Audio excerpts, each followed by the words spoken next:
Bonsoir à tous et à toutes. Merci d'être présents ce soir. Merci Thomas d'être avec nous ce soir, de partager ton expérience et de prendre un petit peu de ton temps. Et Merci Fabrice de ton accueil, de ta capacité à pouvoir à m'avoir un peu boosté pour produire pour pouvoir produire ce document.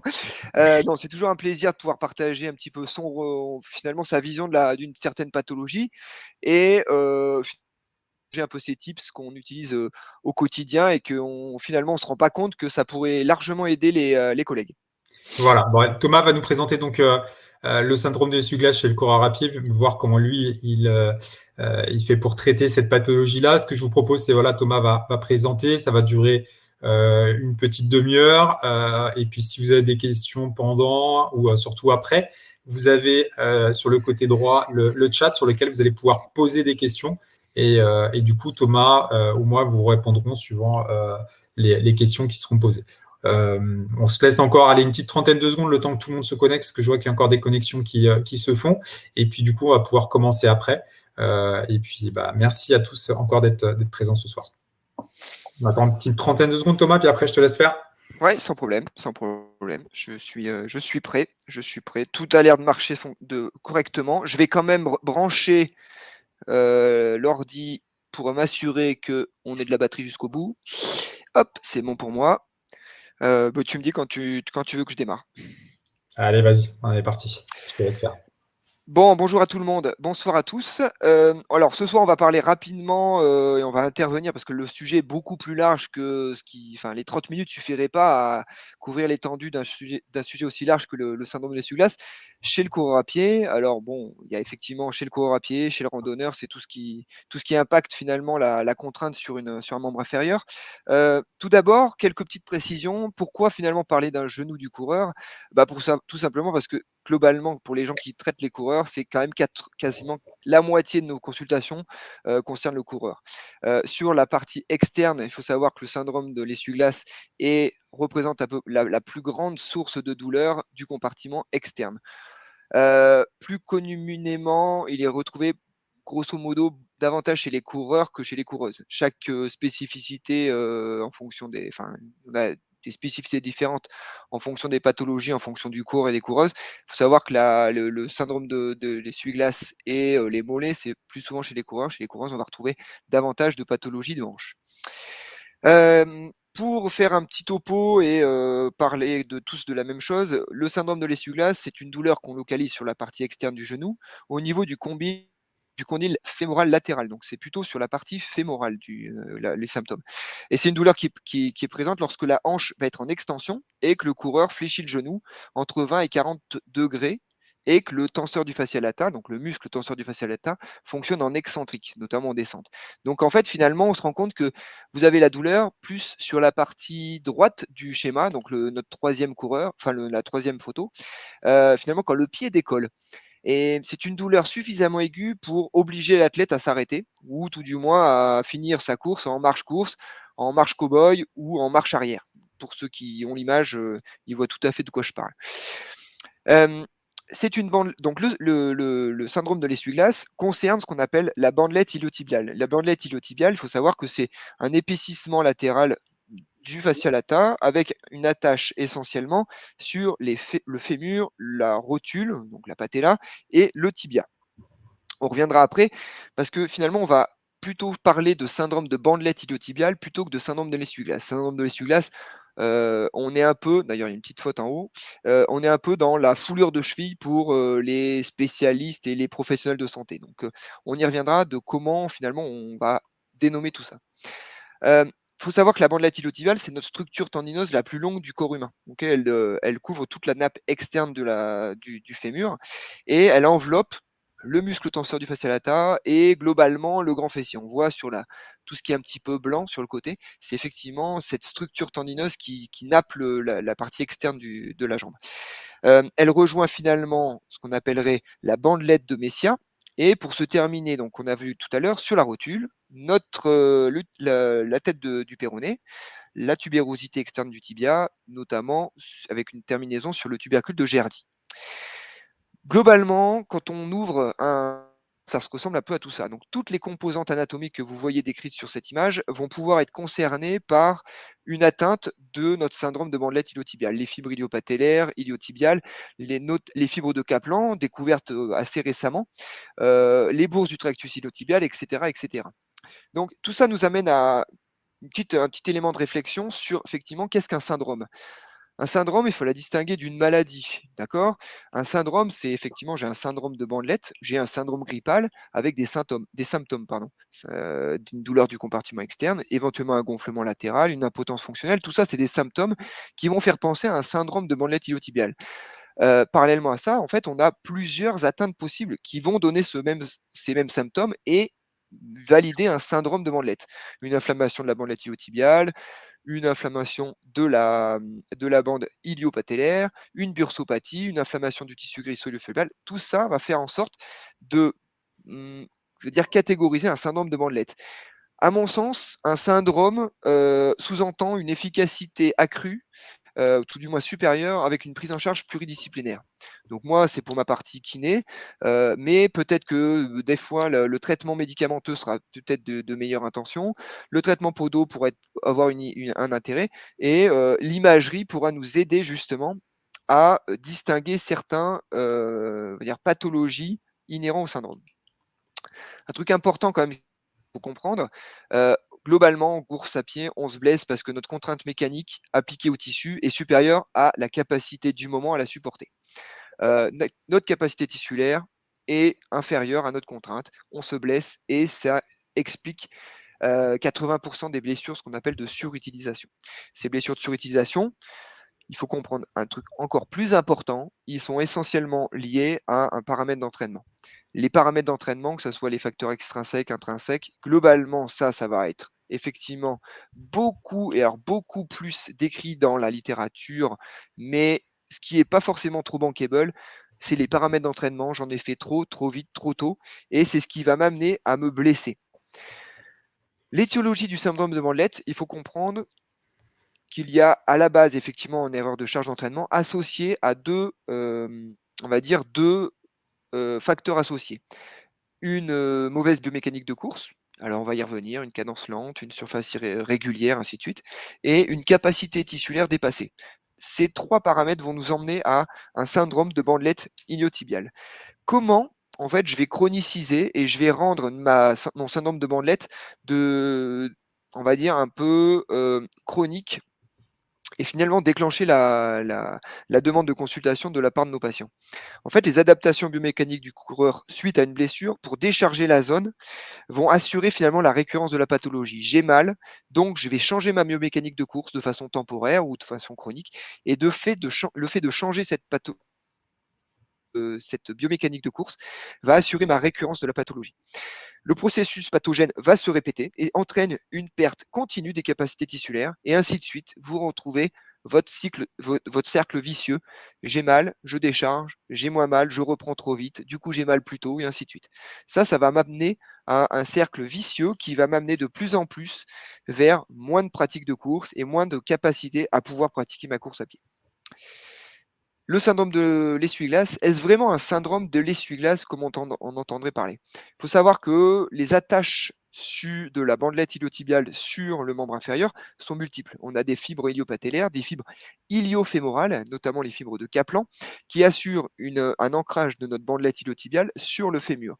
Donc finalement, en fait, il faut comprendre que la douleur liée au syndrome de bandelette iliotibiale est davantage liée à un syndrome dit de compression. Donc un syndrome de bandelette iliotibiale n'est pas une tendinopathie, mais il est plus lié finalement à une zone compressive du tissu adipeux. Vous voyez que sur le schéma de gauche, on a donc ITB, c'est la bandelette iliotibiale, et vous voyez que c'est cette zone-là qui va être juste entre le fémur et la bandelette, qui va être comprimée et qui va être douloureuse. Il faut savoir que la quantité de tissu adipeux signalé, qui peut être symptomatique, n'est pas du tout lié au taux de masse grasse du coureur. Vous voyez que finalement le coureur à gauche a une masse grasse, disons un certain embonpoint par rapport à notre coureur à gauche, et on se rend compte que le coureur à gauche qui est plus maigre va avoir un tissu adipeux plus épais. Donc Est-ce que il va être plus facilement atteint, moins atteint? En fait, ça, on le sait pas, mais on sait que globalement, c'est cette zone-là qui va être symptomatique et douloureuse chez notre patient. Alors en vrai, dans la vraie vie, ça se passe comme ça. Un syndrome de bandelette, c'est cette zone un petit peu de blougui-bloulga, sur notre condyle fémoral externe qui va être irritée. Donc un syndrome de bandelette est une lésion par excès de compression. Rien à voir avec un essuie-glace qui va venir, comme on l'a pu apprendre dans tous les IFMK ou tous les écoles de podo. Non, ce n'est pas une structure qui vient frotter sur votre bande externe ou votre coin externe du tibia. Non, non, une bandelette iliotibiale, quelque chose qui vient se comprimer et qui va être douloureux. On n'a pas vraiment de métrologie pour poser un diagnostic précis avec un test suffisamment spécifique ou sensible pour donner de façon certaine un diagnostic de syndrome de bandelette. Le test de Noble a été celui qui a été le plus décrit dans la littérature, mais maintenant on a peut-être quelque chose qui tendrait vers une spécificité supérieure pour le test de Noble avec le test de Noble modifié. Alors le test de Noble, j'essaie de le lancer. Voilà, quand tu veux. Donc du coup, on amène une extension de hanche et en fait, c'est un test de Noble en latérocubitus avec une mise en contrainte préalable d'extension de hanche pour finalement faire une augmentation de compression de notre bandelette iliotibiale. Donc l'interrogatoire va quand même être la partie maîtresse de notre moment diagnostic. Et on se rend compte que finalement, quand on interroge le patient, on a globalement les mêmes paramètres d'entraînement et les mêmes erreurs d'entraînement qui apparaissent. Euh, le moment fort va essentiellement être lié au diagnostic d'exclusion. On va pouvoir exclure un syndrome de fémoro-patellaire qui va être compartiment antérieur, une tendinopathie glutéale, des douleurs lombaires projetées, une fracture de stress fémoro-distal, une méniscopathie latérale, etc., etc. J'ai à peu près oublié les 3/4 des diagnostics d'exclusion. Mais globalement, ceux-là vont être les plus fréquents sur lesquels il faut éviter de passer quand même. Et en fait, l'imagerie médicale ne doit pas être proposée en première intention parce que finalement, vous enfermez votre patient dans une espèce de kinésiophobie. Et finalement, l'imagerie médicale doit être d'avoir un intérêt quand le résultat de l'imagerie médicale va nous amener à avoir une incidence sur notre thérapeutique différente de si on n'avait pas le résultat de cette imagerie. Donc, ça va quand même essentiellement être lié à écarter le diagnostic différentiel. Il ne doit pas être proposé en première intention et on va l'utiliser finalement si on a une mauvaise évolution, une mauvaise adaptabilité et qu'on peut se rendre compte que l'imagerie peut nous amener à une orientation thérapeutique différente de celle qu'on avait mis en première intention. L'implication clinique pour nos pros de santé, ça va être quoi? Il va falloir distinguer deux choses. La première chose, c'est que on va distinguer la contrainte de compression et notre capacité des tissus. C'est deux éléments à considérer. Quand vous allez courir, vous allez entraîner une contrainte de compression sur sur votre condyle fémoral externe. Et la capacité des tissus à supporter cette compression va être notre deuxième élément. Si on a une capacité qui est en phase avec notre contrainte, on ne sera pas blessé. Si vous avez une capacité qui est moindre par rapport à une contrainte, et ben là, finalement, vous êtes en blessure. Et c'est ça qui va nous intéresser le plus. Effectivement, quand votre capacité, je cours mal, ou tout du moins, j'ai une compression importante de mon compartiment externe, mais finalement, j'ai une capacité tissulaire extrêmement importante à subir cette contrainte-là, bah finalement, est-ce qu'on doit proposer un traitement de préventif à un patient? Moi, je pense pas. Il est capable de supporter beaucoup, bah, tant pis, il produit beaucoup, c'est pas un problème. Par contre, le patient qui va avoir une capacité faible et une contrainte relativement importante, oui, là, on va pouvoir intervenir et pouvoir proposer à notre patient un traitement vers une éventuelle guérison. 3 phases dans cette prise en charge de traitement. On va dans un premier temps gérer la douleur, dans un deuxième temps, mettre une remise en charge progressive et un return to run ou tout du moins à l'entraînement. Nous, on va essentiellement parler ce soir de la sous-partie de la remise en charge, à savoir la modification de notre technique de course. Effectivement, la planification de l'entraînement va assurer finalement une non-récurrence de la pathologie et éviter de retomber dans des stratégies pathologiques. Thomas, je te coupe 2 secondes. Il y a une petite question Ouais, qui demande pourquoi la bandelette est soumise à une contrainte plus faible lors d'une course à allure rapide. c'est essentiellement lié au temps de contact au sol, qui va augmenter finalement le couple de flexion de genou et éventuellement un varus dynamique. Bon là, j'anticipe et je spoil un petit peu ma fin de mes suites de diapos, mais Désolé. la question est intéressante parce que finalement, quand je vais aller plus lentement, je vais augmenter mon varus de genou, mon drop de bassin, éventuellement, je vais augmenter ma flexion de genou. Donc j'augmente quand même tous les paramètres qui vont faire en sorte de plaquer davantage ma bandelette iliotibiale sur mon compartiment, sur ma face externe de fémur. Je pense que j'ai été à peu près, si c'est à peu près clair. S'il peut me mettre un pouce pour dire que si c'est OK. Mais globalement, voilà, l'idée c'est qu'effectivement, et ça va être dans les programmes de reprise de course de syndrome de bandelette, c'est pertinent parce que justement, on va proposer à nos patients, dans une progressivité, une exposition graduelle à un stress mécanique croissant de course à pied, on va pourquoi pas demander au patient de courir un peu plus rapidement que ce qu'il a l'habitude de faire sur un footing. Je reviens à mes 3 phases et j'anticipe mon plan de traitement et globalement mes 2 grands moments pour traiter mon coureur, et éventuellement les traitements associés. Donc dans un premier temps, il va falloir dans un premier temps, de façon concomitante, mais ça on y reviendra peut-être dans un deuxième temps, mais de façon concomitante, on va améliorer notre biomécanique de course pour finalement modérer l'impact au sol, diminuer effectivement ce varus de genou et cette adduction de hanche augmentée, d'où finalement courir un peu plus vite pour diminuer et augmenter finalement la rigidité de notre membre inférieur au sol, et une amélioration dans le deuxième temps de notre capacité tissulaire. J'expose graduellement mes tissus à une contrainte augmentée. Donc ça va être lié effectivement à la course. La course à pied va être un traitement et une contrainte d'exposition de mécanique à mes structures et un renforcement musculaire. Et ça, on y verra. Donc ça, c'est du traitement purement en cabinet de rééducation. Et en fait, on va proposer un protocole de renforcement progressif pour mettre en contrainte progressivement notre zone adipeuse qui est symptomatique. À côté de ça, on va pouvoir s'aider de tout un tas d'aides qui peut faciliter finalement ces 2 points, ces 2 points maîtres, des semelles orthopédiques qui peuvent justement nous amener à modifier notre biomécanique de course, des anti-inflammatoires non stéroïdiens, pourquoi pas en infiltration, mais uniquement dans le cas d'une bursopathie. Donc c'était par rapport justement à un traitement en première intention qui se passe finalement poussivement, qui a une capacité à pas trop s'adapter rapidement, et auquel cas on va faire justement une imagerie qui pourrait nous amener à déclencher un processus de réadaptation et d'infiltration de la bourse sous tractus, et une désensibilisation avec le foam roll. Donc il y a pas mal de papiers maintenant sur la désensibilisation de cette nappe externe en lien avec effectivement aussi le tissu adipeux. Et cette désensibilisation, elle va être liée, alors elle est efficace et malheureusement elle est très temporaire.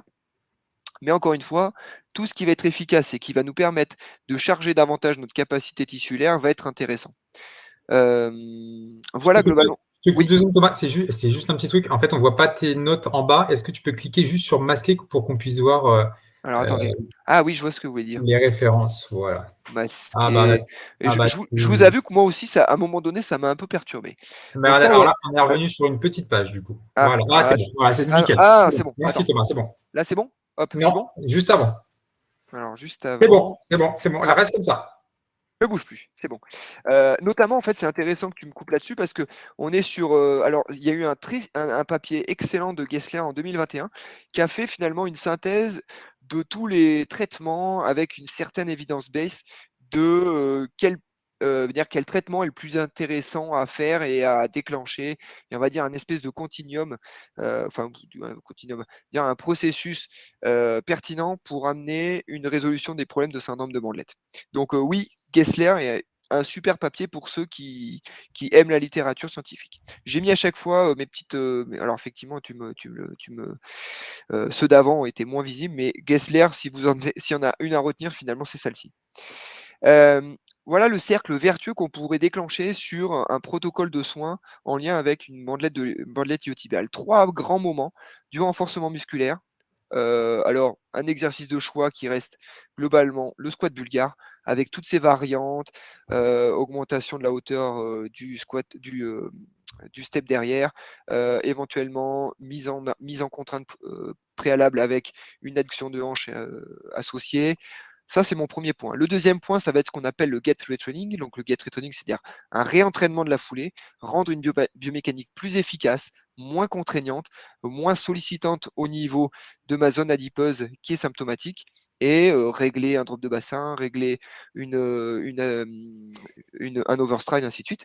Et le troisième point essentiel, et on y reviendra de façon systématique, c'est une éducation thérapeutique, rendre autonome le patient, lui permettre pas s'auto prendre en charge, mais d'être autonome sur son ressenti, sur la modulation de ses charges d'entraînement, et ainsi de suite. Les éléments cinématiques. Juste pour revenir, il y a Benoît qui nous pose une question, c'est pour le squat, on met le genou blessé à l'avant. Ah, bien vu. Alors, en fait, c'est intéressant, super intéressant, parce que, en gros, il va y avoir 2 trucs intéressants. Systématiquement, pour l'exemple que je donne ici, pardon, hop, là, on est sur blessé à droite. Mais c'est ultra intéressant de faire du bilatéral parce que effectivement, on n'a pas de charge sur le genou gauche, mais ça peut être intéressant de mettre en charge progressivement une bandelette. C'est-à-dire, c'est un espèce de boogie d'explication que je vais vous donner, mais si je reprends calmement, je suis blessé à droite, et ben peut-être que je suis blessé à gauche, pardon. Ça va être plus intéressant de commencer comme ça, et après de faire passer mon genou gauche en avant. Je ne sais pas si vous me suivez. Ouais, je crois que tu as dit le contraire au début, c'est pour ça. Non, ouais, oui, j'ai dit le contraire parce qu'effectivement, ça va être intéressant de faire les deux côtés. Mais si je suis blessé à droite, mon premier exercice va consister à mettre mon genou droit en arrière. Oui, d'accord. Ok. Et après, j'inverserai. Donc là, on va dire c'est mon deuxième exercice pour mon genou droit. Mon premier exercice, ça sera avec le genou droit en arrière. Ok. Voilà les éléments cinématiques que j'ai pu retrouver sur une synthèse des éléments biomécaniques et des différents styles de course par Van Overen là, en 2021. C'est assez intéressant. Et l'idée, c'est qu'il a distingué plusieurs points de cinématiques intéressants. La fréquence et la longueur de pas, la phase d'appui, le déplacement vertical, la rigidité verticale, la symétrie gauche-droite, la cinématique du tronc, la configuration du membre inférieur à l'impact et le balancement des jambes. Tout ça, c'est des éléments cinématiques en lien avec des caractéristiques d'une foulée. Maintenant, ce qu'il faut comprendre, c'est que lorsque vous intervenez sur une foulée d'un coureur à pied, il va falloir distinguer plusieurs interventions. Est-ce que je suis dans un cadre d'une rééducation? Est-ce que je suis dans le cadre d'une diminution d'un risque de blessure? Est-ce que je suis dans le cadre d'une performance? Ces interventions, enfin, ces différents cadres vont avoir un impact énorme sur les interventions que vous allez proposer à votre athlète. Le coureur à pied, il n'a pas besoin forcément, il est blessé, il vient vous voir parce qu'il est blessé. Peut-être après, c'est à vous de pouvoir lui proposer des interventions en lien avec une amélioration de la performance. Pour autant, si l'athlète, il est performant, plus ou moins, il n'est pas blessé, et vous estimez que changer sa foulée pourrait le rendre plus performant, posez-vous toujours la question bénéfice-risque. Et est-ce que c'est pertinent de le blesser ailleurs parce que vous voulez le rendre plus performant? La règle numéro 1 de la performance, c'est la non-blessure. Posez-vous toujours la question, est-ce que si je change quelque chose dans quelque chose qui marche, est-ce que je suis meilleur ou moins bien que la nature? C'est petit élément de réflexion. Voilà notre ami. C'est une dame qui m'a consulté pour effectivement un syndrome de bandelette et une douleur dans la fesse, en lien avec effectivement une cinématique de course. Vous allez vous l'apprécier pour vous-même. Et voilà. Donc, on est sur quelque chose. Chacun a sa cinématique propre, chacun a sa foulée propre, mais on se rend compte que finalement, dans le plan frontal, on a effectivement un varus augmenté, un drop de bassin. Donc là, on se focus sur la jambe droite. Je ne sais pas si vous voyez le petit mouvement latéral qui se passe à chaque impact. Donc là, vous augmentez finalement votre drop de bassin, vous augmentez une tension sur votre côté externe de fémur et finalement une augmentation de la contrainte. Alors, ce qu'il faut comprendre, c'est que l'outil DigitSol, PodoSmart, va nous amener à pouvoir justement optimiser. C'est insupportable parce que j'avais oublié de couper le son sur mon truc. Hop, voilà. Va pouvoir nous amener à contrôler, faire un feedback et utiliser comme outil thérapeutique les semelles dans une mesure de cadence, une prise d'appui, avant-pied, talon, ainsi de suite, un temps de contact au sol et un degré de pronation. Ça, ces éléments vont pouvoir être mesurés avec les semelles et ça peut être hyper intéressant, justement, dans le cadre d'une modification de foulée, de pouvoir amener toute une stratégie de modification et de feedback du patient. Okay, vous allez pouvoir voir avec lui comment il va falloir moduler ces paramètres-là et comment il va finalement pouvoir corriger ses troubles à côté du renforcement musculaire associé. Il va faire de façon concomitante et son renforcement musculaire et sa modification de pattern de course associée à une reprise progressive éventuellement hors cabinet.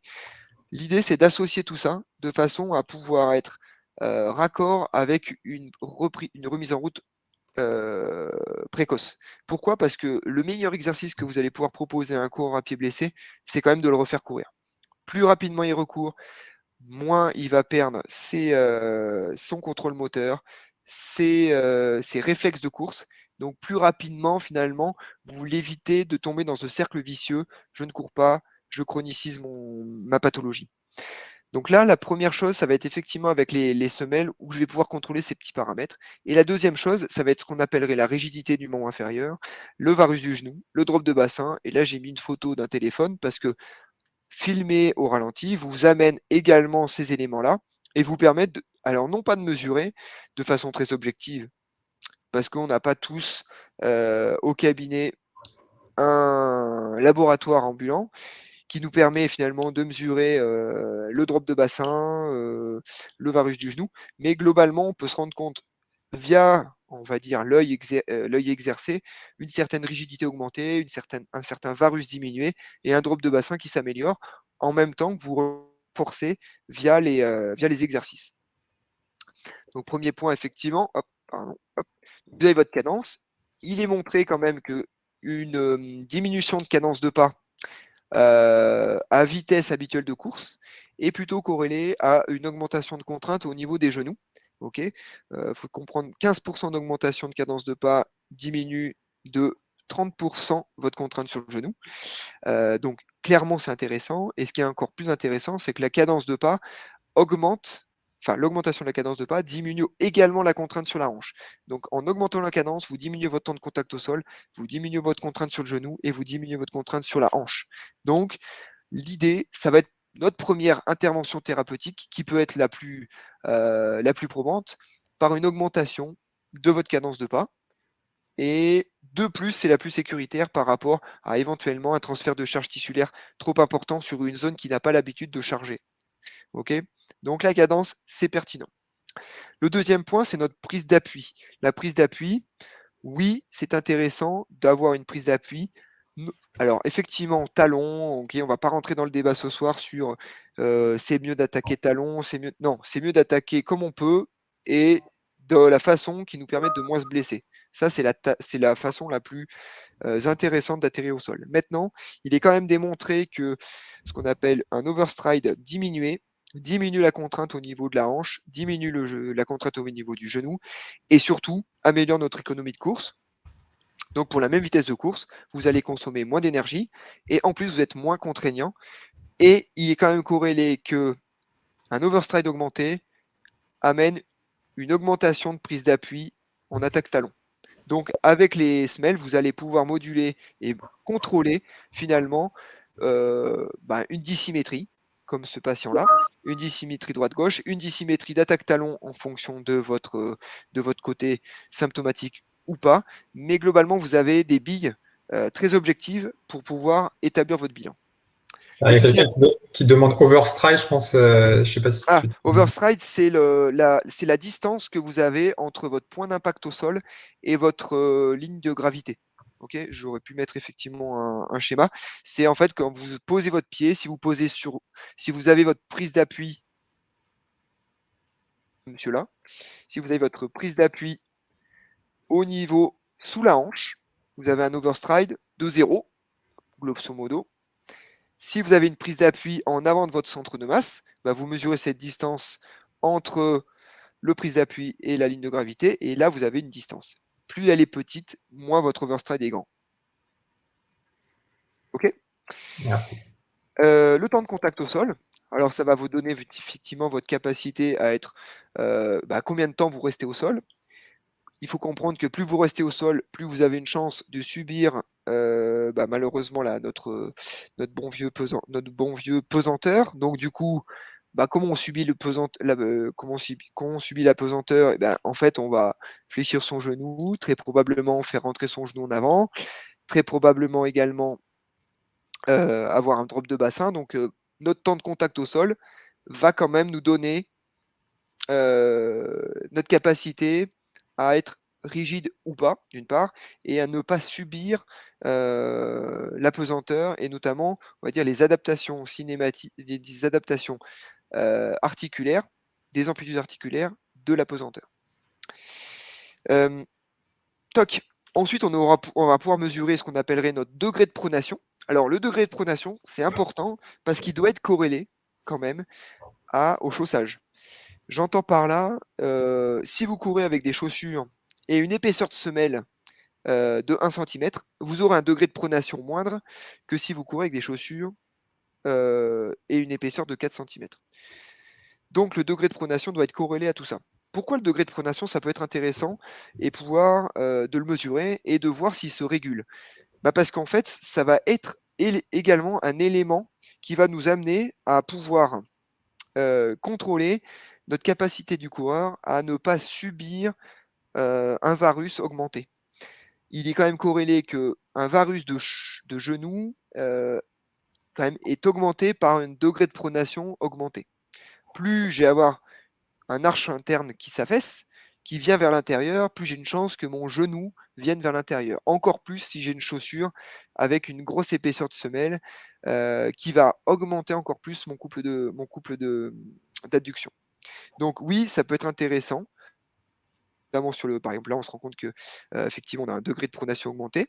Donc oui, ça peut être intéressant de contrôler ça, et notamment avec les semelles qui vont nous donner cette info-là. Ouais, puis ça donne aussi, juste pour te compléter on revoit aussi les temps de contact précis entre la phase de contact et la phase Ouais, de transition. On voit encore les choses de manière plus précise là. exactement.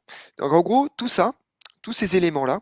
Alors, au-delà de l'aspect, oui, on rentre dans le 21, on en parlait justement avec Fabrice juste avant de prendre l'antenne.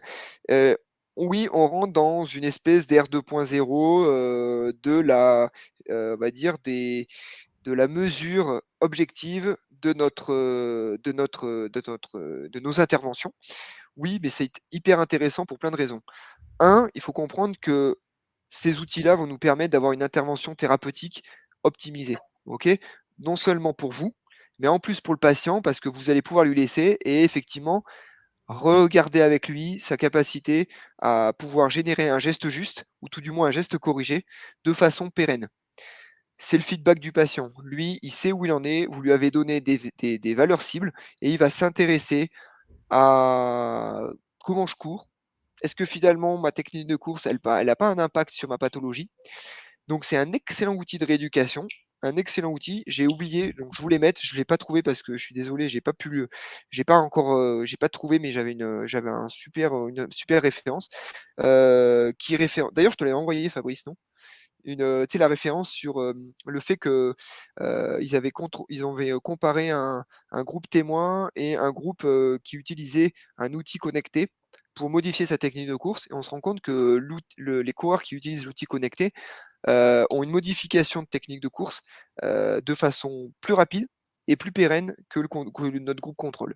Donc c'est assez intéressant de se rendre compte que finalement, mettre en place des outils connectés, apprendre à votre patient à utiliser cet outil connecté, va clairement vous amener dans une stratégie d'optimisation de vos soins, première chose, d'autonomisation de votre prise en charge. Alors, On verra notre capacité des kinés, des podos à pouvoir générer un mode de fonctionnement comme les orthodontistes, à savoir, est-ce que si je laisse les semelles à mon patient, je peux aussi facturer des séances via le patient qui utilise mes semelles?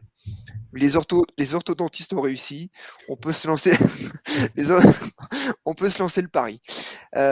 Et deuxième point essentiel, alors là en plus on est en train de les interfaces, PodoSmart sont super bien conçues pour finalement générer une fiche bilan, qui va finalement être, crédibiliser votre prise en charge, crédibiliser votre prise en charge auprès de vos confrères qui peuvent vous adresser par rapport au fait que vous êtes spécialisé dans un domaine particulier en musculo-squelettique. Donc, quelqu'un qui va faire, de la rééducation vestibulaire, peut justement vous adresser, des gens, des cours à pied et puis lycée de Versailles. Et puis notamment pour les prescripteurs. Les prescripteurs, vous allez amener alors, je ne sais pas s'il y a des médecins dans la salle, mais c'est pas grave de ne pas comprendre les données qu'on vous met sur votre, dans le bilan, mais ça vous permet aussi de compiler et de rendre, on va dire votre, les interventions en prescription ou globalement en compilage et en archivage, heu, de bien meilleure qualité que, effectivement un bilan, sur un coin de table, de nappe en papier. Hem, voilà pour les key messages. Qu'est-ce qu'il faudrait, retenir de ma petite intervention? Je vais quasiment être dans les temps, je suis désolé pour les 5 minutes de rab. Ouais, nickel. Heu, la notion de syndrome, pour moi, le syndrome de bandelettes iliotibiales rentre complètement dans cette une efficacité d'une prise en charge pluridisciplinaire. Clairement, plus vous mettez de monde autour, qui reste dans un champ de compétences, d'experts, meilleur sera votre résultat. On arrête l'essuie-glace, place au SBIT. C'est important pour les professionnels de santé, mais également pour les patients, qui croient pas que quand ils marchent et qu'ils descendent les escaliers, il y a leur maudit, essuie-glace qui vient frotter sur leur rebond externe. Non, ça ne marche pas. La cause numéro un que vous devez expliquer à vos patients, c'est en lien avec des erreurs d'entraînement. S'ils étaient restés dans le canapé, jamais de la vie, ils auraient eu un syndrome d'essuie-glace. C'est juste qu'ils ont attaqué trop vite, trop tôt ou trop fort une pratique de course ou une pratique de rando, une pratique de dénivelé. Gardez à l'esprit que le combo parfait, renfort musculaire, get training, éducation thérapeutique, ça c'est ce qui marchera le mieux et c'est ce qui a montré une validité scientifique par rapport à toutes les études sur la syndrome de Mandelette. Renfort musculaire, le get training avec éventuellement les interventions, couplées ou pas d'une semelle d'un podo. Éducation thérapeutique, comment j'explique à mon patient comment il va recourir. Il va recourir un peu plus rapidement, un jour sur deux, sur surface non régulière, en ne faisant pas apparaître ces symptômes et en alternant la marche-course, par exemple. Ensuite, et c'est hyper important, prendre du temps pour expliquer les mécanismes physiopathologiques à votre patient. C'est à vous de vous mettre, à niveau de votre patient pour lui expliquer de façon claire et précise comment il est blessé, pourquoi il est blessé, comment on va l'aider et que votre rôle est là essentiellement pour l'aider enfin, tout du moins pour lui montrer ce qu'il est capable de faire tout seul et comment vous allez l'accompagner dans les démarches, enfin dans les marches qui vont l'amener vers la guérison. Voilà vraiment pour les 5 points clés qui sont intéressants dans le protocole de soins. Et maintenant, il faut comprendre un truc, c'est que oui, la foulée parfaite vous protège, la foulée parfaite va vous rendre plus performant, mais comme dans tout processus d'expert, Ericsson l'a décrit, c'est un psychologue suédois, il a aussi fait des téléphones, mais c'est pas trop le même, mais c'est 10 000 heures de pratique, vous êtes 10 000 heures, vous êtes un expert quand vous avez fait 10 000 heures de pratique. Donc oui, un débutant qui commence et qui se blesse, c'est juste logique parce que un coureur sur 2 va se blesser tous les ans, quel que soit son niveau. 66 des blessures sur 2 ans.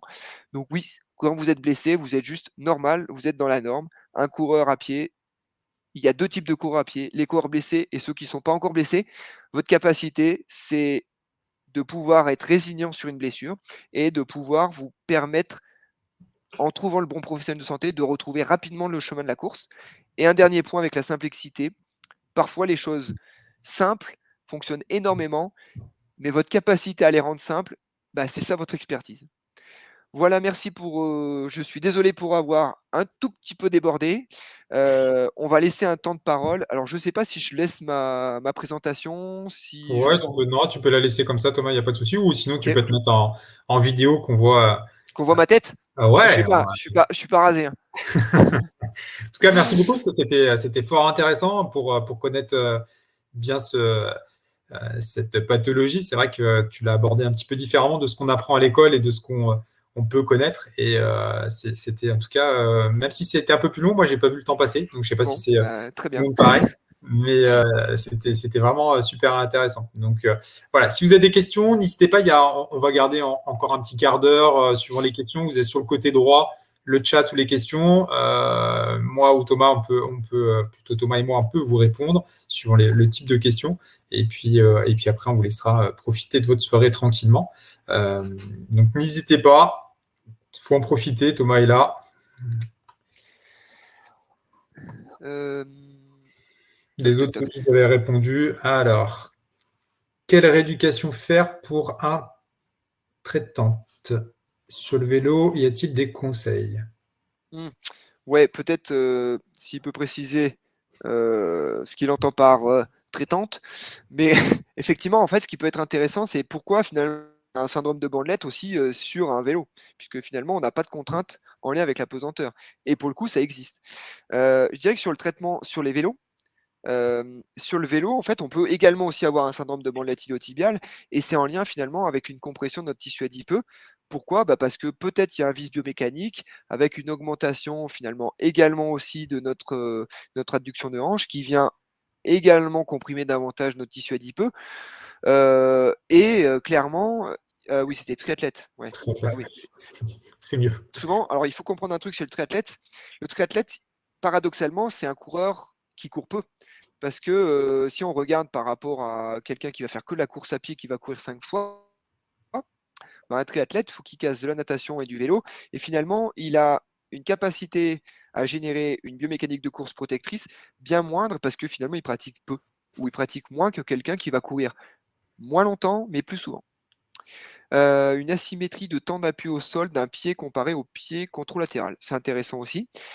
Bah, en fait, c'est pas compliqué. Je dirais que cette asymétrie, elle est en lien avec le fait qu'on est droitier, qu'on est gaucher, qu'on ait une certaine, stratégie finalement posturale ou tout du moins de chaîne musculaire qui est déjà asymétrique. Est-ce que pour autant régler cette asymétrie réglerait notre problème? Ben, là, on parle juste de corrélation et non de causalité. Il faudrait pouvoir faire en sorte, est-ce que ce patient est aussi asymétrique quand il n'était pas blessé et qu'il est devenu asymétrique au moment de sa blessure et auquel cas régler l'asymétrie pour être un élément de traitement, je dirais là, on peut y passer 3 heures. Vous Ouais, avez, c'est une mais question, le retour à la norme est-il obligatoire? C'est une question de psychologie c'est mais sur laquelle on peut clairement débattre pendant toute la soirée. est-ce que par exemple, j'en ai une autre, est-ce que finalement votre point fort est pas ce point fort-là parce que vous avez ce point faible-là? Ouais. Alors après, ça, pronation, supination du pied, complexe à analyser. Alors, justement, c'est effectivement très complexe à analyser. Les outils technologiques nous amènent justement à avoir des données plus objectives et avoir finalement des données qui nous permettent, de le mesurer que pas seulement à l'œil nu. Mais oui, c'est compliqué à mesurer. Est-ce que c'est aussi important de le réguler? On est sur la même question qu'on vient de débattre. Mais par contre, oui, les outils technologiques nous amènent finalement à avoir plus de billes, par rapport à notre feedback, nous, de professionnels de santé et par rapport finalement au feedback du patient. Donc oui, la pronation, c'est compliqué à analyser. Pourquoi pas s'aider d'outils technologiques, ouais. Ouais, comme le disait Thomas, effectivement, avec les semelles, ça permet tout de suite de déterminer en fait les angles de déformation du pied, de pronation ou de supination. Donc, si vous n'avez pas l'habitude visuelle de voir une pronation ou une supination, les semelles Podosmart, en fait, elles sont vraiment là pour vous aider, que ce soit à la marche que sur la course. Donc, ça quantifie vraiment les déformations et ça vous permet, pas dire de diagnostiquer, de donner un profil pronateur-supinateur, mais en tout cas de bien vous aider, de compléter ce que vous avez pu voir sur un tapis ou à l'extérieur. Ouais, clairement. On a quoi? GI, hein, je l'ai lu en même temps que toi, Fabrice, hein. Est-ce que tu considères que le renfort du moyen fessier est un fondamental ou complémentaire à tout ce qui est fente, chaise, etc.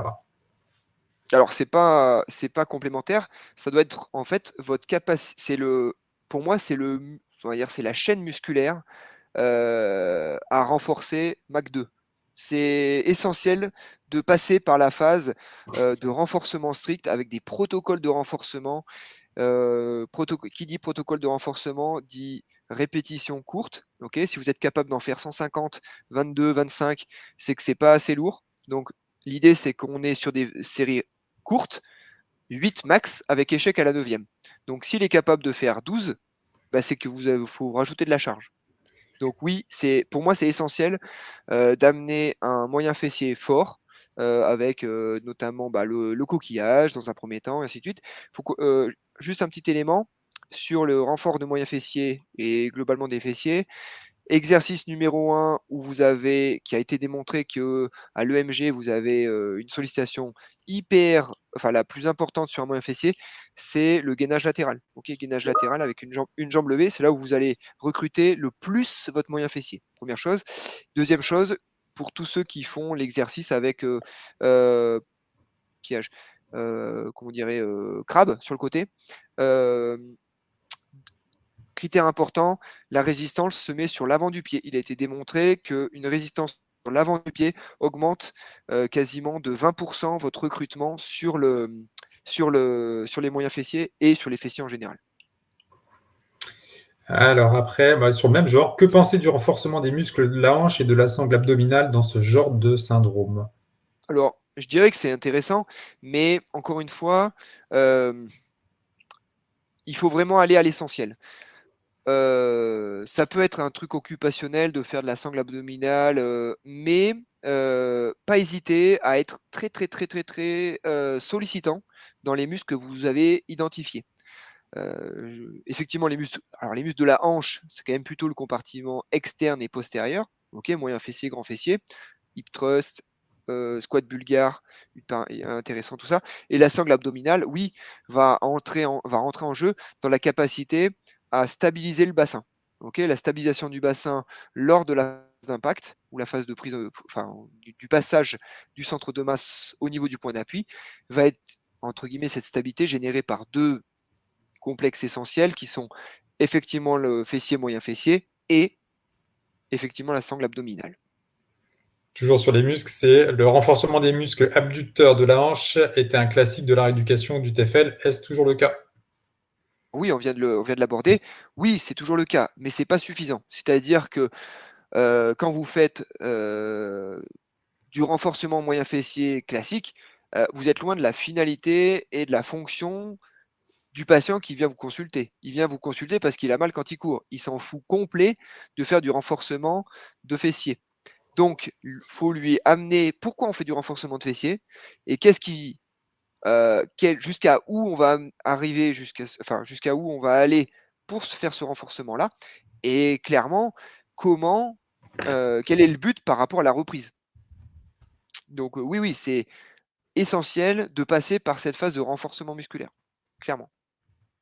Alors ça, c'est, je sais pas si tu utilises ça, mais tout ce qui est automassage au rouleau ou TerraGun. Alors, ouais, j'utilise, c'est hyper intéressant. Je l'ai abordé rapidement tout à l'heure. Donc, le foam roll, ça fait partie des stratégies à mettre en place pour désensibiliser la zone. Qui dit désensibilisation de la zone, dit capacité à charger un peu plus que si on ne l'avait pas fait. Donc, la capacité des tissus, elle va être bonifiée par le fait qu'elle soit désensibilisée par rapport à ça. Donc, par contre, le TerraGun, oui, mais pas sur la zone adipeuse, finalement sur la nappe, complètement sur la nappe externe. Je ne vais pas mettre des craqués sur un tissu adipeux qui est déjà en souffrance compressive. Par contre, je vais désensibiliser plus largement toute la bande externe. D'accord. Et on demande que pensez-vous des électrodes TENS? Alors ça, c'est très intéressant, mais ça marche mieux si on les allume. Moi, je les utilise beaucoup, mais surtout éteintes. Non, ça, faut arrêter. Honnêtement, je pense pas qu'on puisse sortir d'un IFMK actuellement et être finalement se regarder dans une glace quand vous mettez des électrodes et que vous faites un remplât d'électricien.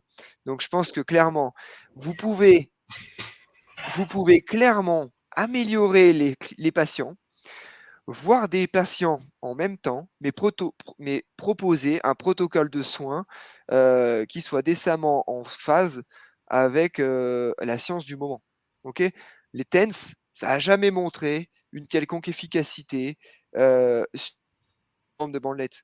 Au pire, ça vous permet juste de gérer un petit battement entre ouais, bon, le tapis de course il est pris, bon, ben, on va faire un peu de TENS, comme ça le patient il attend pas pour rien.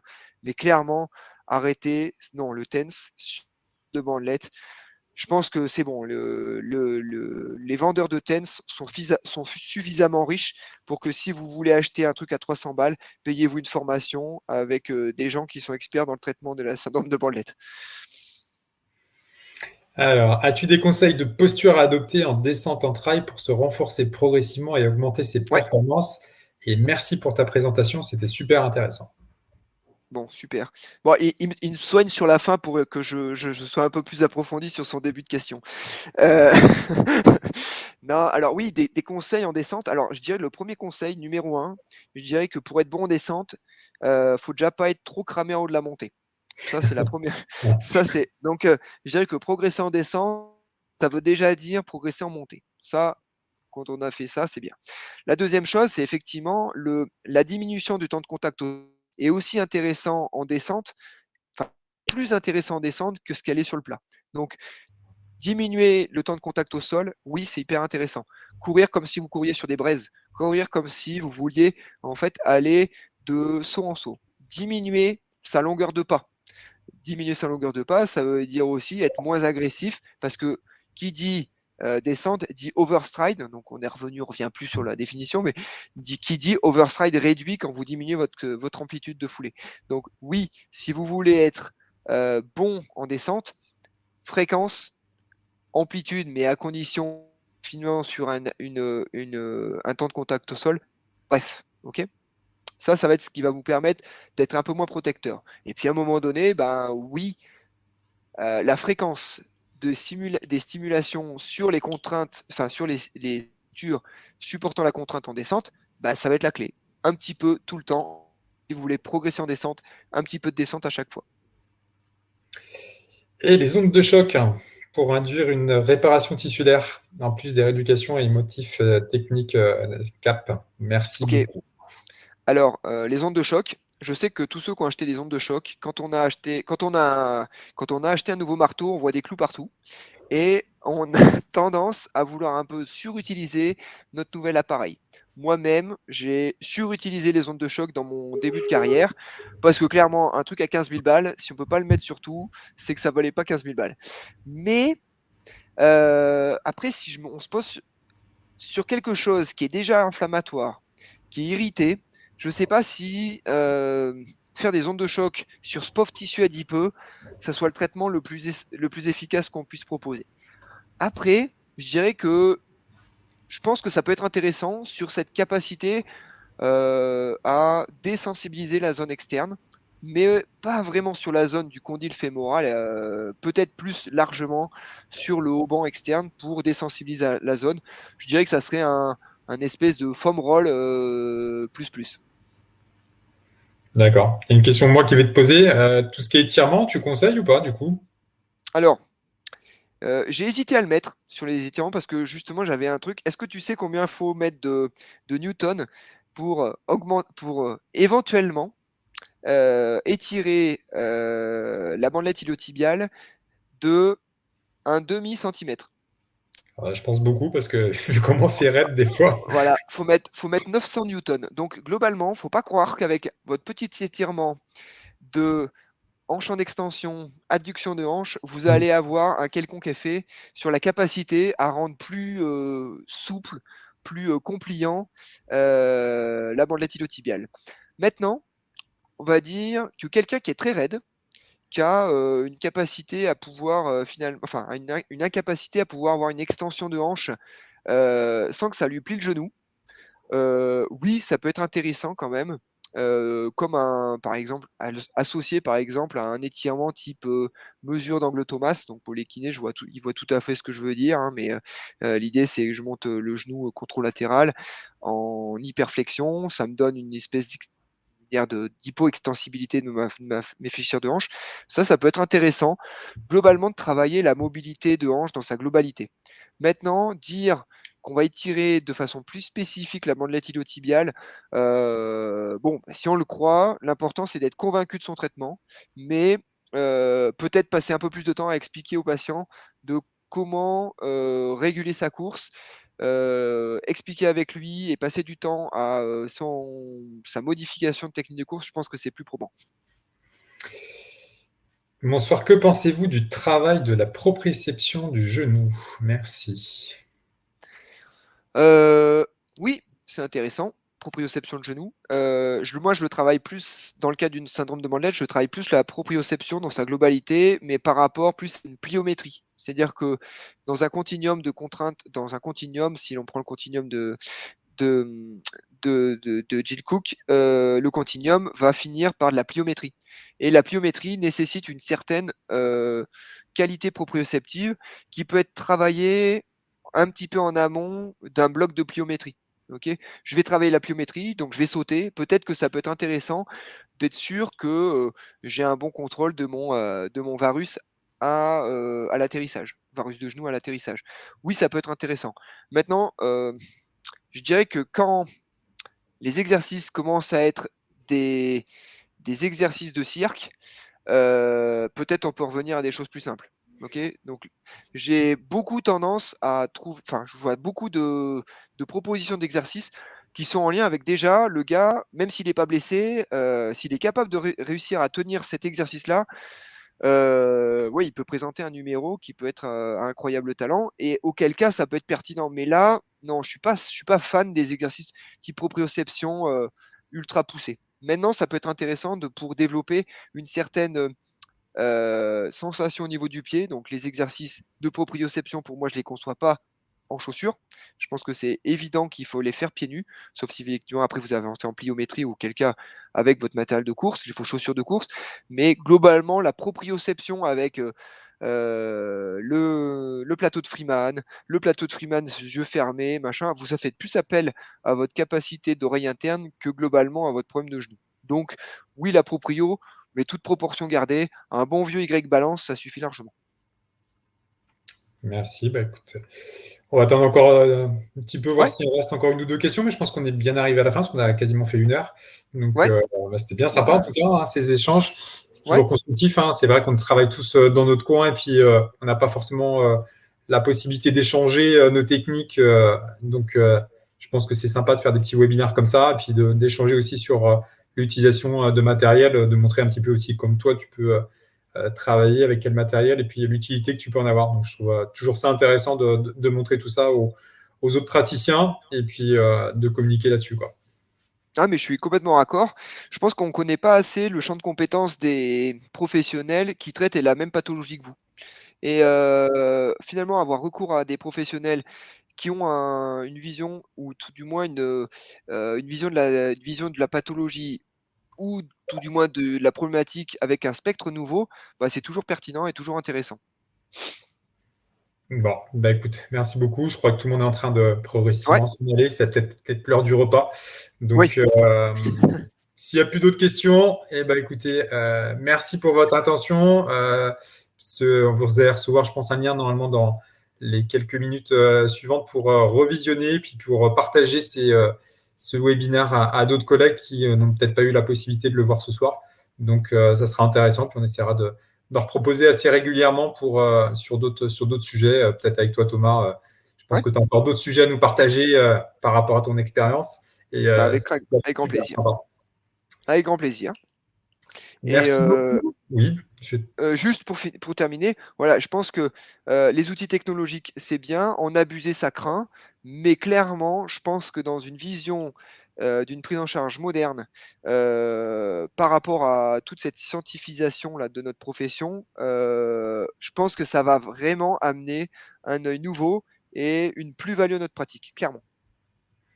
Je pense aussi. Je pense qu'effectivement, on cherche toujours à quantifier maintenant le résultat d'un Ouais, traitement. Le patient a besoin non seulement de se sentir mieux, mais de visualiser qu'il est mieux, parce qu'il y a tout le côté psychologique sur ah, lequel mais on doit travailler, et le fait exactement. de visualiser toute l'évolution des paramètres dans le temps, et je trouve hyper important pour l'utiliser aussi, et du coup, c'est ce traitement psychologique qu'on arrive à faire facilement en présentant les paramètres, et il comprend mieux aussi sa pathologie. Ils ont souvent du mal à comprendre leur pathologie, d'où ça provient, et en leur montrant des éléments, je trouve que c'est beaucoup plus pertinent et beaucoup plus, on arrive à un résultat beaucoup plus facile aussi grâce à ça. Exact. Complètement. N'hésitez pas, donc si vous avez des questions après, ma collègue est en train de vous laisser son adresse sur laquelle vous pouvez nous contacter. Et puis, écoutez, je vous souhaite une bonne soirée.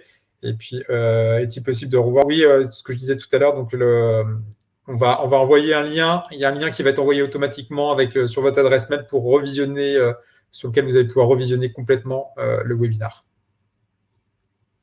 Impec. Merci beaucoup. Je regarde juste s'il n'y a pas une dernière question, mais je crois que c'était tout. Voilà, c'est tout. Les questions sont toutes bonnes.